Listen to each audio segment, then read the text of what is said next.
Il est 6h22, Sud Radio et vous, que faire de son animal de compagnie si on peut pas l'emmener en vacances? Ça arrive, bien plusieurs solutions de garde existent, laquelle est la meilleure? On va voir ça tout de suite avec notre vétérinaire du petit matin de Sud Radio, Anne-Laure Bramy. Bonjour. Bonjour. Et merci d'être avec nous dans le studio de Sud Radio, une nouvelle fois ce matin, vétérinaire, je le rappelle, à la clinique des Coquelicots de Saint-Germain-en-Laye. C'est difficile parfois de s'y retrouver dans toutes ces possibilités, ces options de garde pour son animal de compagnie. Il y en a plusieurs. Peut-être l'option la plus connue, c'est le chenil. C'est peut-être important de rappeler en quoi ça consiste. C'est quoi le principe du chenil, Anne-Laure? Alors la pension, dans le cas du chenil, à ce moment-là, c'est pris en charge par des professionnels avec un encadrement, donc peut-être plus d'assurance. Il faut faire attention à ce niveau-là aussi. Ça peut être fait également par les éleveurs. Certains éleveurs proposent ce type de service. Il faut anticiper grandement les vacances. Juillet-août, ce sont des périodes très demandées. Oui, donc c'est rapidement plein. Bon, heureusement, il en existe pas mal, des chenils, des pensions également. Pour avoir un chenil, pour laisser son chien à un professionnel, c'est quoi, on va dire, le prix à peu près pour laisser son animal? Alors les fourchettes de prix, je pense qu'il faut compter entre 30 et 40 euros pour un chat par jour. Certains demandent à fournir la nourriture, d'autres pas. Et je dirais qu'un chien, ça va tourner entre 30 et 60 euros par jour à peu près. D'accord. C'est plus cher ou pas si on le laisse, parce qu'il y a des pensions aussi qui sont tenues par des particuliers. Dans ces cas-là, c'est plus cher ou moins cher en général? Chaque établissement fait ses tarifs. Donc effectivement, il faut voir, parce qu'il y a aussi ceux qui ont des espaces individuels pour l'animal, des espaces collectifs. Du coup, il faut faire attention aussi aux vaccinations. Bien demander ils demandent la vermifugation avant, test Sidaleucose pour les chats, vaccin de toute chenille sur les chiens.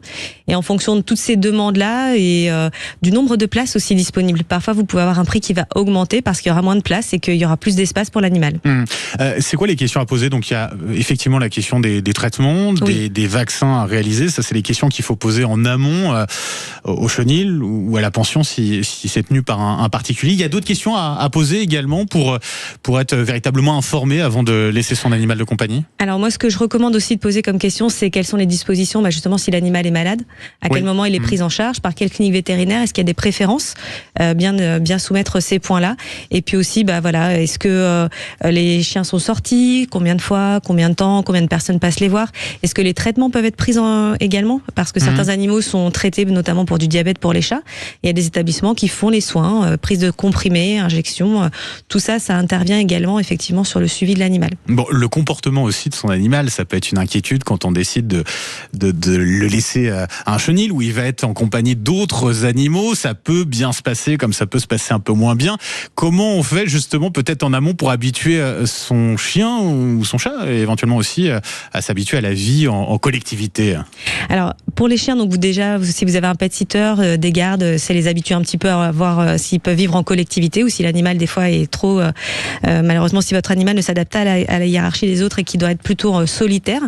Le chat, pour la pension, votre animal peut être soit gardé chez un particulier. Il y a le système prête-moi ton chat. Il faut se renseigner à ce moment-là. Prête-moi ton chien au chat. Voilà, l'animal va chez un particulier. Là, je crois que c'est un système gratuit à voir.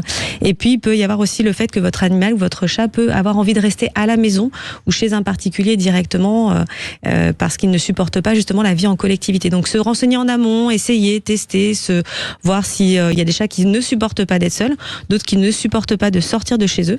Il faut s'adapter à son animal. Oui, avec peut-être aussi des inquiétudes si on laisse son chat à la maison. Alors, je sais pas, il y a des distributeurs d'eau, de croquettes, de pâtés. Faites attention aux distributeurs automatiques. Il faut quand même passer régulièrement. Malheureusement, parfois, ça se bloque. Et quand on a un distributeur automatique, on ne voit pas toujours si votre animal mange moins. Donc, c'est bien d'avoir un système où on peut rationner, peser. Il y a des gamelles maintenant très intelligentes qui savent carrément la ration, calculer la ration que va manger votre chat ou votre chien. Donc ça, c'est assez pertinent. Et les fontaines à eau, c'est super. Surtout en ce moment avec le climat, la canicule, les chats préfèrent l'eau qui ne stagne pas dans la gamelle. Mais à l'inverse, ça peut se bloquer. Donc, il faut vraiment qu'il y ait quelqu'un qui continue à passer régulièrement. Moi, je préconise tous les jours si possible. Tous les 2 jours, c'est bien. Surtout par ces températures. Pour des chats, il y a quand même besoin d'une présence humaine. C'est peut-être important pour certains chats. Ouais. Oui, on a l'impression que le chat est assez solitaire, qu'il aime bien rester sur son territoire. Par contre, effectivement, ils aiment bien du mouvement. Moi, je sais que quand je fais des gardes, des fois pour des amis, je laisse même la télé allumée pour avoir du bruit ou de la musique. Ça fait des voix et ils aiment bien. Ça rassure d'une certaine manière et ça fait. Voilà, on a l'impression qu'il y a quelqu'un. Ça fait une présence. Exactement. Comment on prépare son chien ou son chat à la séparation, pour les vacances d'été? Alors, je pense que déjà, il faut pas vous culpabiliser. On a le droit tous de partir en vacances et que voilà, même les enfants vont chez papy et mamie, donc voilà, le chat et le chat peut aller voir les copains aussi en pension ou à l'inverse en restant tout seul. Mais voilà, il faut pas se culpabiliser. Il faut rentrer reposer des vacances. Penser à penser un petit peu à vous aussi. L'animal, je sais que chaque personne aime son animal, donc ils vont faire attention. Et on peut faire des fois avec des petits week-ends, en partant un peu plus tôt, en s'absentant pour faire des petites pauses déjà et les habituer, voir un peu comment ça va se passer. Et sinon, vous pouvez laisser aussi un linge, un vêtement. Encore une fois, demander à des gens de connaissance que vous connaissez, qui connaissent déjà l'animal, de passer les voir. Et ça, c'est susceptible effectivement d'aider un petit peu à apprivoiser un peu cette séparation de façon plus sereine. Et pas trop en faire quand on dépose son animal en chenil ou quand on vient le récupérer. Il faut être vraiment naturel. Ouais. Il faut se déculpabiliser et se dire que c'est un moment comme un autre, de manière à ne pas sacraliser. Parce que plus vous caressez l'animal, plus vous allez créer justement cette anxiété de séparation. Les animaux apparemment n'ont pas la même notion de temps que nous, donc il faut simplement se dire que c'est comme quand on part travailler et qu'on revient, et on va revenir, quoi. Et voilà, pas culpabiliser et tout se passera bien. Merci beaucoup Anne-Laure Bramy. Je rappelle, vous êtes vétérinaire à la clinique des Coquelicots de Saint-Germain-en-Laye. Je vous souhaite une très belle journée. Puis on se retrouve alors mercredi prochain, un autre horaire. Ce sera à 7h45 pour le grand matin été de Sud Radio. Merci beaucoup Anne-Laure. À bientôt.